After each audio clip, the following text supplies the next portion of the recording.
한 나라의 국가 원수 대통령이 다른 나라에 방문하려면 먼저 비서진들, 그리고 관계 부처들, 그리고 또 경호실, 이 선발대가 먼저 갑니다. 그리고 대통령 모실 준비를 철저하게 준비하더라는 거예요. 그리고 대통령이 그 나라에 가서 한 도시에 또 방문할 때에는 그곳에 미리 비밀 요원들이 딱 가가지고 딱 준비를 철저하게 하고 있다가, 그리고 대통령이 오시면은 대통령을 맞을 준비를 철저하게 딱 합니다. 마찬가지로 초림의 예수님이 우리에게 오셨습니다. 오셨을 때 예수님 앞에 선발대원으로 미리 예수님 오실 준비를 하기 위해서 바로 세례 요한을 하나님은 보내셨다라는 거예요. 그 세례 요한에 대해서 뭐라고 이야기하느냐, 이사야서 40장 3절에서 5절 말씀에 보니까 외치는 자의 소리여 이르되 너희는 광야에서 여호와의 길을 뭐하라? 예비하라. 사막에서 우리 하나님의 대로를 뭐하라? 평탄케 하라. 골짜기마다 도두어지며 산마다 언덕마다 낮아지며 고르지 아니한 곳이 평탄하게 되며 험한 곳이 평지가 될 것이요 여호와의 영광이 나타나고 모든 육체가 그것을 함께 보리라. 이는 여호와의 입이 말씀하셨느니라 라고 이야기합니다. 이 오늘 본문 말씀, 이사야가 미리 예언을 했어요. 예수님 오시기 전에 예수님의 길을 예비하고 예수님이 편안하게 오실 수 있도록 평탄한 길을 예비하기 위해서 외치는 자의 소리를 들으라는 거예요. 그래서 세례 요한은 이 땅에 와가지고 광야의 소리, 외치는 자의 소리로 전달했어요. 그 광야의 소리를 전했더라는 거예요. 오늘 본 말씀 3장 3절에 보니까 이렇게 이야기합니다. 요한이 요단강 부근 각처에 와서 제사함을 받게 하는 회개의 세례를 뭐하니요? 전파하니라고 이야기를 합니다. 여러분, 이 세례 요한이 예수님보다 먼저 와가지고 주 맞을 준비를 했는데 그 주 맞을 준비가 바로 무엇이었냐? 광야에 외치는 소리였더라는 거예요. 그 광야에 외치는 소리를 하나로 묶으면 뭐였냐? 그게 바로 회개하라는 거예요. 회개하라. 사랑하는 여러분, 이 광야의 소리, 궁궐의 소리하고는 다릅니다. 궁궐의 소리는 황공하옵나이다, 지당하신 말씀입니다, 성은이 만극하옵니다. 전부 다 궁궐의 소리는 임금에게 아첨하는 소리, 임금에게 잘 보이려고 하는 소리, 임금의 기분을 좋게 만드는 소리들이 난무한 곳이에요. 그래서 바른 말하는 소리가 별로 없는 곳이 바로 궁궐이 아닙니다. 그러나 광야의 소리라는 것은 바로 뭐냐? 바른 소리를 하는 거예요. 그리고 참된 민심의 소리를 하는 겁니다. 하나님이 기뻐하시는 소리, 그 소리를 하는 것이 바로 광야의 소리라는 거예요. 그런데 그 광야의 소리에서 세례 요한이 말했던 이야기가 바로 뭐냐? 종합적으로 이야기하면 회개하라는 거예요. 예수님도 이 땅에 처음 오셔서 처음에 했던 말씀이 뭡니까? 회개하라, 천국이 가까웠다, 회개하라고 이야기를 했어요. 그러니까 우리 복음 전하는 자들도 처음에 해야 할 설교들이 바로 무엇이냐? 성도님들이 들키는 불편에도 회개하라라는 거예요. 그리고 말씀을 듣는 자도 처음에 들어야 할 말씀이 바로 뭐냐? 회개입니다. 회개. 왜 그러냐? 그 이유는 바로 회개야말로 구원의 첫 관문이기 때문에 그래요. 그렇기 때문에 우리는 반드시 회개해야 할 설교를 들어야 하고, 또 그 말씀을 듣고 우리는 반드시 회개하고, 그리고 이 회개한 후에 주 맞을 준비를 하는 성도님들이 되어져야 되더라는 거예요. 이사야 선지자는 세례 요한에 대해서 이렇게 이야기합니다. 너희는 주의 길을 예비하라, 그의 대로를 평탄케 하라 라고 이야기합니다. 여러분, 지금은 뭐 고속도로가 뚫리고, 그리고 지금은 아스팔트가 아주 잘 포장되어 있었지만, 그 옛날에 우리나라 조선시대, 고려시대 때만 봐도요, 임금이 어느 도시, 마을에 간다고 하면 미리 백성들이 나와갖고 임금님이 지나가는 길을 어떻게 했어요? 전부 다 평탄하게 만들었어요. 전부 다 길을 닦아놨어요. 심지어는 저는요, 군대에 있을 때요, 사단장님이 우리 부대에 온다고 하니까 청소하느라고 물청소, 하이타이 풀어가지고 물청소하고요, 밑에 시커먼 부분은 구두 약으로 다 칠해야 하고요. 빨래 같은 거 절대 못 놀고요. 그리고 또 지저분한 거는 다 숨겨야 돼요. 그리고 깨끗이 연병장이고 청소를 다 해놔야 돼요. 사단장 맞을 준비를 하는 거예요. 깨끗이 청소합니다. 며칠간은 아주 그냥 바쁩니다, 여러분. 제가요, 제대하고 신학교를 다니면서 공부하는데 응암동에 살았는데, 응암동에 갑자기 붕어빵 장사 아저씨, 그리고 고구마, 군고구마 아저씨, 그리고 또 오뎅, 떡볶이 파는 아저씨들이 길가에서 항상 팔았는데, 아니 하나도 안 보이는 거예요. 아니 무슨 일인가 하고 물어봤더니 대통령께서 지나가신다고 골목으로 다 숨겨놨어요. 그리고 난 다음에 지나간 다음에 그분들이 나와서 장사를 하더라고요. 여러분들 보세요. 이렇게 세상은요, 높은 사람이 오면은 다 맞을 준비를 합니다. 다 보고할 준비도 하고 철저하게 청소도 하고 깨끗하게 준비를 합니다. 그런데 초림의 예수님이 이스라엘에 오셨을 때 그 이스라엘 백성들은 예수님을 영접했습니까? 안 했습니까? 주 맞을 준비를 했습니까? 안 했습니까? 하지 않았더라는 거예요. 요한복음 1장 11절에 자기 땅에 오매, 예수님이 자기 땅에 오셨는데 자기 백성이 영접했다, 영접하지 않았다? 영접하지 아니하였다라고 이야기해요. 사랑하는 여러분, 이제 우리는 재림의 예수님을 기다리고 있습니다. 그 재림의 예수님을 기다릴 때 초림의 예수님을 미리 맞이할 준비를 했던 이 광야의 소리, 회개하라는 이 소리, 그 소리가 도대체 구체적으로 어떤 소리인가 하나하나 우리가 살펴보면서 재림의 예수님을 맞을 준비를 우리가 철저하게 하는 우리 중앙교회 성도님들 되시기를 예수님의 이름으로 부탁을 드립니다. 그러면 세례 요한이 광야에서 외쳤던 그 소리, 그 회개하라는 그 소리의 첫 번째 소리가 바로 무엇이었냐? 오늘 본 말씀 5절에 나오는 모든 골짜기가 메워지고. 여러분, 도로를 만들려면 불도저로 밀어서라도 골짜기를 메워야 합니다. 마찬가지로 성탄에 예수님을 우리가 맞이하려면 마음의 골짜기가 너무나 많아요. 이 마음의 골짜기를 메워야 돼요, 여러분. 우리가 사는 세상은요, 골짜기가 너무 많은 것 같아요. 우리 마음의 골짜기가 너무나 많아서 이 마음의 골짜기를 메우지 않으면 주님 맞을 준비를 하지 못하게 되더라는 거예요. 마음의 골짜기가 생기면 어떻게 됩니까? 마음의 균열이 옵니다. 마음에 금이 가기 시작해요. 마음에 금이 가기 시작하면 어떻게 되느냐? 마음이 두 마음이 됩니다. 두 마음이 되면 두 주인을 섬길 수밖에 없더라는 거예요. 마태복음 6장 24절 말씀에 한 사람이 두 주인을 섬기지 못할 것이니 혹 이를 미워하고 저를 사랑하거나 혹 이를 중히 여기고 저를 경히 여김이라. 너희가 하나님과 재물을 겸하여 섬기지 못하느니라. 여러분, 골짜기가 생긴 두 마음으로는 주님을 맞이할 수 있는 준비를 할 수가 없다라는 거예요. 또 야고보 사도는 야고보서 4장 8절 말씀에 이렇게 이야기합니다. 바로 두 마음을 품은 자들아, 마음을 성결하게 하라. 우리는 마음을 깨끗하게 해야 돼요. 그런데 우리 안에 이 두 마음이 얼마나 많은지, 우리 안에 이 골짜기가 얼마나 많이 생겼는지, 바로 고린도 교회가 그 골짜기가 많이 생긴 교회였어요. 파들이 4개파로 나눠졌어요. 그리스도파, 게바파, 그리고 아볼로파, 그리고 바울파. 이렇게 파들이 생겨가지고 골짜기들이 생기며 마음이 서로 나눠져 버렸어요. 이래서 사도 바울이 고린도 전후서를 그들에게 써서 편지로 보낸 이유가 바로 뭐냐? 그들의 골짜기가 너무나 깊었기 때문이었더라는 거예요. 오늘날 우리 교회 안에도 이렇게 나누어지는 골짜기들이 있습니까?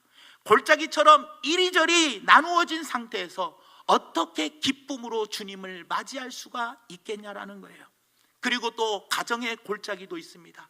부부간에도 골짜기가 있습니다. 부모와 자녀 간에도 골짜기가 있습니다. 또 며느리와 시어머니 간에 골짜기가 있습니다. 또 형제들 간에 골짜기가 있습니다. 이런 골짜기가 있어가지고 어떻게 주님을 우리가 맞이할 수 있겠냐라는 거예요. 우리는 지역 감정의 골짜기도 없애야 합니다. 그리고 또 진보냐 보수냐 이러한 모든 골짜기도 우리는 마음에서 없애야 되더라는 거예요. 세상은 너무나 마음에 골짜기들이 많이 생겨서 항상 두 마음으로 바뀌기 시작했어요. 나하고 맞는 사람들끼리 끼리끼리 어울리는 그런 마음들이 생겨버렸어요. 그렇다 보니 이런 골짜기가 메워져야지만, 그러지만 주님을 예비할 수 있고 주 맞을 준비를 할 수 있다라는 거예요, 여러분들. 그렇기 때문에 사랑하는 여러분, 우리 안에 혹시 두 골짜기가 있다면, 두 마음이 있다면 하나의 마음으로 합하는 우리 모두가 되기를 예수님의 이름으로 축원을 드립니다. 그 다음에 두 번째로 모든 산과 작은 산이 낮아져야 한다라고 이야기합니다. 오늘 본 말씀 5절에 이야기합니다.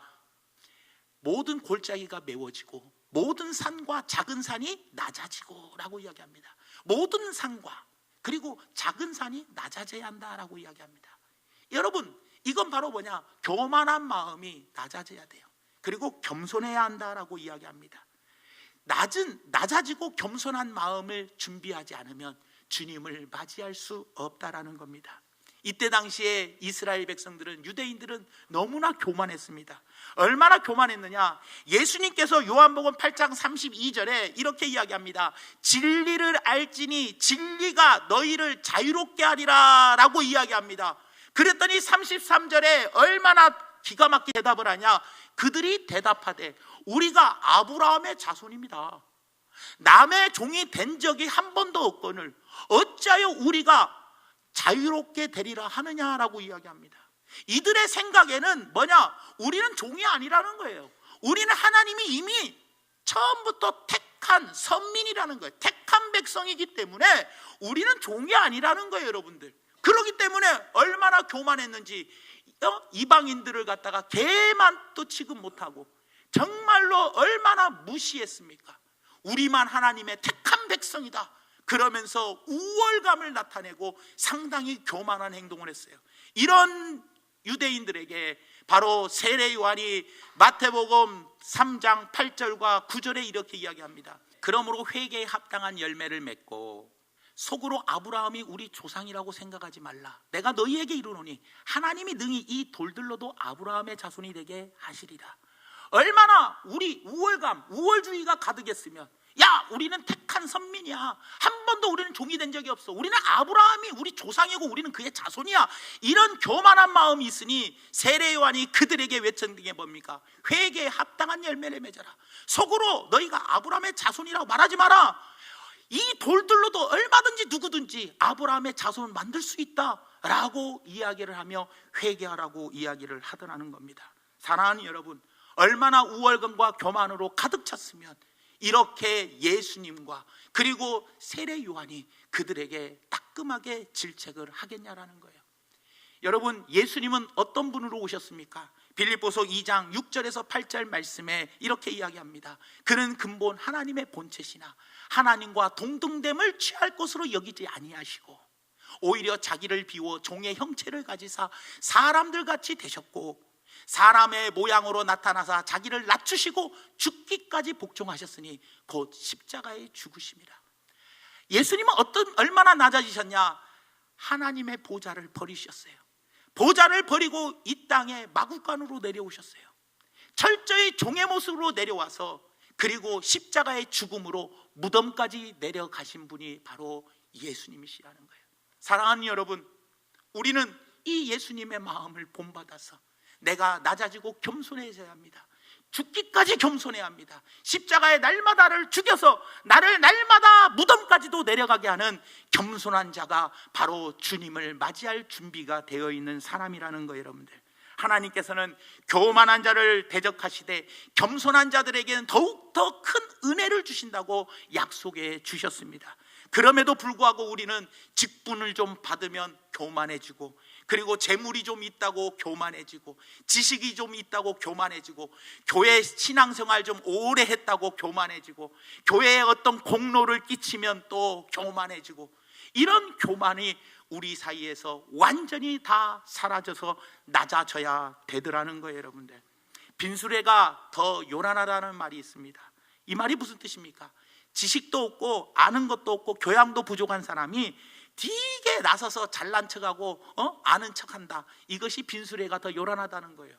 그런데 여러분들 이걸 한번 생각해 보셔야 돼요. 실수와 착각의 차이가 뭔지 아십니까?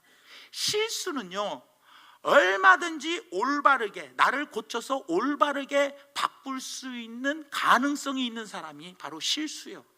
그런데 착각은 뭐냐? 구제하기 힘든 상태를 착각이라고 하는 거예요. 여러분, 우리는 실수할 수 있는 존재입니다. 아, 이거 내가 실수했구나 라는 것을 받아들이면 나는 이거를 고쳐서 얼마든지 뭐예요? 내가 더 좋은 방향으로 바뀔 수가 있어요. 그런데 착각은 뭐냐? 실수라는 것을 몰라요. 그러니 끝까지 고집 피우고 끝까지 아집을 가지고 그리고 살아가는 거예요. 그러니 고칠 수가 없더라는 겁니다. 여러분, 우리 주변에는 실수라고 말하기보다는 지나치게 착각에 빠져 사는 사람들이 너무나 많이 있더라는 거예요. 여러분, 주님을 영접하려면, 주 맞을 준비하려면 상같이 높은 교만한 마음들 철저하게 낮추십시오. 철저하게 나를 쳐서 죽이십시오. 물은 낮은 곳으로 흘러내려가듯이 하나님의 은혜도 낮은 곳에 임합니다. 이슬이 낮은 곳에 내리듯이 이슬 같은 성령의 은혜도 바로 낮은 곳에 임하게 되어 있더라는 거예요. 성탄에 주님을 모시기 위해서는 우리 모두 산처럼 높아진 우리의 교만들 철저하게 낮추고 죽이고, 그래서 겸손하게 주님을 맞이할 준비할 수 있는 우리 성도님들 되시기를 예수님의 이름으로 부탁을 드립니다. 그 다음에 세 번째로는 굽은 것이 곧아져야 한다라고 이야기합니다. 오늘 본 말씀 5절에 이렇게 이야기합니다. 모든 골짜기가 메워지고 모든 산과 작은 산이 낮아지고 굽은 것이 뭐하고요? 곧아지고. 이 말이 뭡니까? 마음이 굽었다는 건 뭡니까? 비입이 꼬였다는 거예요. 한마디로 말하면, 쉽게 말하면 삐딱선을 탄다는 거예요. 누가 뭔 말만 하면 아이고 웃기고 있네. 마음이 밴댕이 송알딱지 아시죠? 탁 비틀어졌어. 그 누가 뭔 말만 하면 아이고 지는 뭐 서방 잘 맞았다고 되게 그러네. 아이고 지가 조금 뭐 배웠다고. 아이고 지가 조금 가진 게 있다고. 아이고 난 저런 인간들이 마음이 심사가 다 비틀어졌어. 누가 조금 우리 아들 이번에 장학금 받았대 그러면 아이고 그게 자랑이냐? 아이고 참. 아니 장학금 받았다면 어머 축하해 줘야지. 다 꼬부라져 가지고 잘났다 그래. 야 나도 너네 집같이 돈 많았어 봐. 내 자식 돈으로 얼마든지 학원 10개씩 보내고 과외 강사 딱 붙여갖고 나도 우리 자식 장학금 받게 할 수 있어. 이런 식으로 아니 축하해 주면 되는 거지. 누가 뭐 상을 받았다, 누가 뭐 좀 잘 됐다 그러면 박수 치고 축하해 줘야지. 마음이 팍 꼬이니까 웃기고 있네. 아이고 참 잘났다니. 이런 식으로 마음이 팍 꼬인 사람이 있더라는 거예요. 그리고 여러분 또 생각이 꼬인 사람이 있어요. 생각이 꼬인 사람이 어떤 사람이냐? 편견, 선입견 이런 거예요. 무슨 말이냐? 아이고 저 사람 왜 이렇게 말이 빨라? 아우 난 말이 빠른 사람이 정말 싫어. 아우 저 사람은 뭐 충청도 어디 시골에서 왔어? 왜 이렇게 말이 느려? 아우 난 말 느린 사람하고는 정말 대화하기가 싫어. 이게 다 뭐냐? 편견이고 선입견이거든요. 아우 저 사람은 왜 이렇게 성격이 급해? 아유 저 사람은 왜 이렇게 성격이 붕 떠? 답답해 죽겠네. 이게 다 뭐냐? 삐뚤어진 생각이요. 이게 바로 선입견이고 편견이더라는 거예요. 여러분들, 이것이 곱고 바르지 못하면 어떻게 해요? 바로 주님 맞이할 수가 없다라는 거예요. 주의 길을 예비할 수 있는 성도가 되지 못하더라는 겁니다. 어떤 여자 교수님이 간증하는 것이 글에 크게 실렸어요. 이 교수님이 아버지가 6.25 때 돌아가셨어요. 6.25 때 돌아가시고 어머니가 떡 장사를 하며 뭐 서대문, 남대문 그리고 서울역 이런 데 돌아다니면서 떡 장사로 이 딸을 키웠어요. 대학원까지 졸업을 시켰어요. 대학원을 졸업하고 공부 잘하는 남편하고 만나가지고 미국에 유학을 갔어요. 유학을 가가지고 두 부부가 박사학위를 따가지고 한국에 와서 두 부부가 대학교 교수가 됐습니다. 형편이 살만하니까 이 딸이 남편에게 여보 우리 어머니 모시고 살면 안 될까? 그랬더니 사위가 그러자고 해가지고 모시고 왔어요. 그리고 와서 어머니를 모시고 사는데 어머니 생신 때 이 딸이 어머니 뭐 사드릴까요? 필요한 거 뭐예요? 라고 물어봤어요. 그랬더니 나는 다 필요 없고 네가 교회 좀 다녔으면 좋겠다. 그래? 그럼 엄마 내가 소원 들어줄게. 어차피 엄마 교회 갈 때마다 버스 타고 다니는 것이 내가 마음이 걸렸어. 이제 내가 자가용으로 모셔다 드릴게요. 그러면서 자가용으로 어머니를 모시고 오기로 하고 첫날 교회를 갔습니다. 첫날 교회를 갔더니 셋이 새 가족이라고 환영해 주면서 사람들이 어머 그 대학 교수 따님이 권사님 대학 교수 따님이 아이고 등록했네요 그러면서 축하해요 하면서 막 인사를 했어요.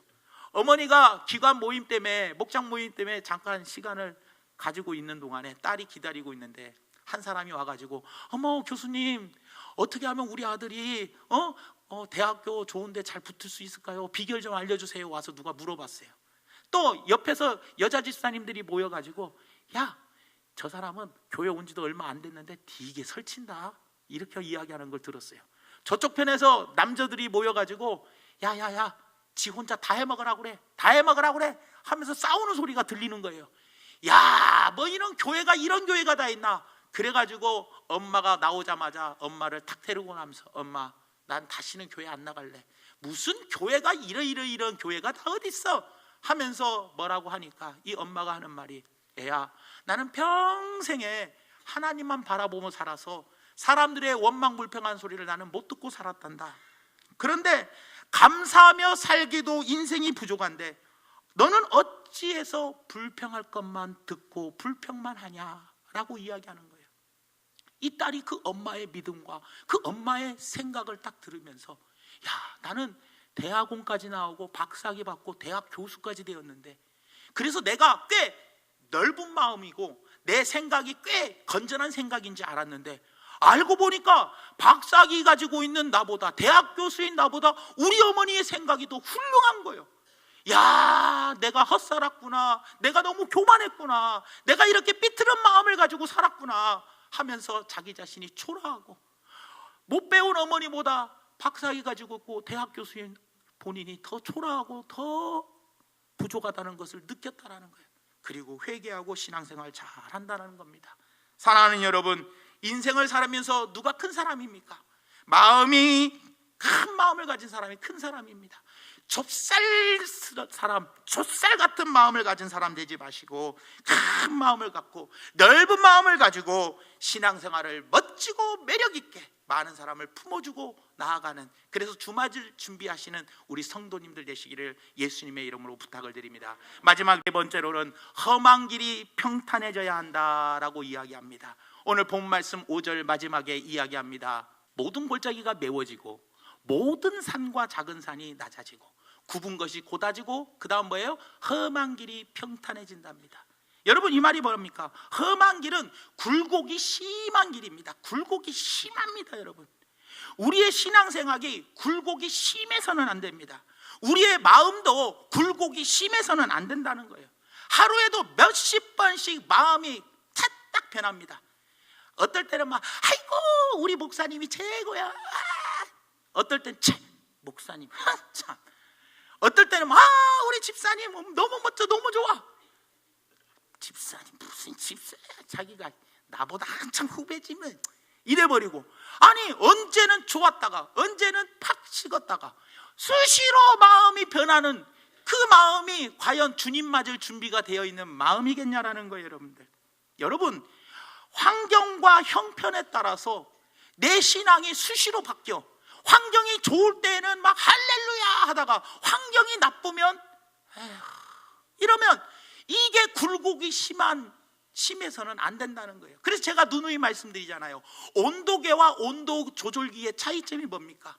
온도계는 딱 밖에가 더우면 온도가 올라가고 환경이 추우면 온도가 내려갑니다. 여러분 환경에 의해서 온도가 올라갔다 내려갔다 올라갔다 내려갔다 해요. 환경이 좋으면 남들이 나한테 잘해주면 올라가고 남들이 나에게 못해주고 관심도 안 가져주고 그리고 환경이 안 좋으면 푹 꺼져서 이놈의 교회는 사랑이 없지 이렇게 하면은 이 굴곡이 심한 게 과연 주님 맞을 준비가 되어 있겠냐라는 거예요.